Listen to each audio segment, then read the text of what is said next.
Hello friends, welcome back to PS family world. ഇന്ന് നമ്മൾ നല്ല ടേസ്റ്റി ആയിട്ടുള്ള ക്യാരറ്റ് ജ്യൂസാണ് ചെയ്യാൻ പോകുന്നത്. പാർട്ടികളിലും ഇഫ്താറിനും ഒക്കെ നമുക്ക് സെർവ് ചെയ്യാൻ പറ്റുന്ന ഒരു അടിപൊളി ജ്യൂസാണ്. അപ്പോൾ നമുക്കിത് എങ്ങനെയാണ് തയ്യാറാക്കിയെടുക്കുന്നതെന്ന് നോക്കാം. അതിനായിട്ട് 2 ക്യാരറ്റാണ് എടുത്തിരിക്കുന്നത്. അധികം തിക്കോട് കൂടിയിട്ടുള്ളൊരു ജ്യൂസ് അല്ല ഇത്. അതുകൊണ്ട് തന്നെ ഞാനിവിടെ 2 മീഡിയം സൈസ് ക്യാരറ്റാണ് എടുത്തിരിക്കുന്നത്. അത് ഇതുപോലെ റൗണ്ടിൽ നമുക്ക് കട്ട് ചെയ്തെടുക്കാം. ഇനി ഇതിലേക്ക് ഞാനൊരു 6 കാഷ്യൂ ചേർക്കുന്നുണ്ട്. നല്ലൊരു ടേസ്റ്റും പിന്നെ അല്പം തിക്കും കിട്ടാൻ വേണ്ടിയിട്ടാണ് ഇത് ചേർക്കുന്നത്.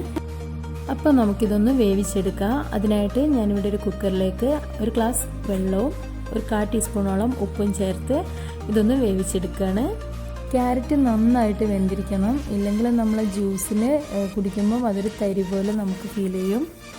ഞാനൊരു 2 വിസിലടുപ്പിച്ചിട്ടുണ്ട്. അപ്പോഴത്തേക്കും നമ്മുടെ ക്യാരറ്റ് വെന്തിട്ടുണ്ട്. ഇനി നമുക്കിതൊന്ന് നന്നായിട്ട് തണുക്കാൻ വെക്കാം. തണുത്തതിന് ശേഷമാണ് നമ്മൾ ജ്യൂസ് അടിച്ചെടുക്കുന്നത്.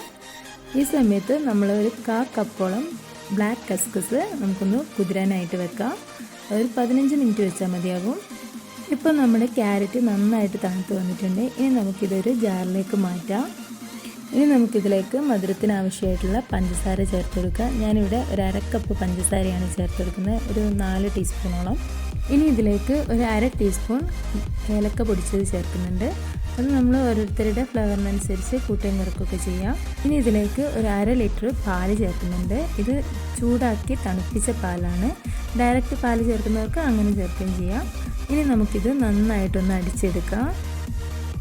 ഈ അടിച്ചെടുത്ത ജ്യൂസിലേക്ക് നമ്മൾ നേരത്തെ സോക്ക് ചെയ്ത് വെച്ചിട്ടുള്ള കസ്കസ് ചേർത്തൊന്ന് നന്നായിട്ട് മിക്സ് ചെയ്തെടുക്കാം. ഇപ്പോൾ നമ്മുടെ ജ്യൂസ് റെഡി ആയിട്ടുണ്ട്. ഇനി നമുക്കിതൊരു സെർവിങ് ഗ്ലാസ്സിലേക്ക് മാറ്റാം. അപ്പോൾ നമുക്ക് പാർട്ടികളിലും സ്പെഷ്യൽ ദിവസങ്ങളിലൊക്കെ നമുക്ക് സെർവ് ചെയ്യാൻ പറ്റുന്ന ഒരു അടിപൊളി ജ്യൂസാണിത്.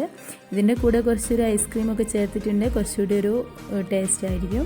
അപ്പോൾ നിങ്ങൾക്ക് എല്ലാവർക്കും ഇത് ഇഷ്ടപ്പെട്ടാൽ ഷെയർ ചെയ്യുക, സബ്സ്ക്രൈബ് ചെയ്യുക. Thank you for watching.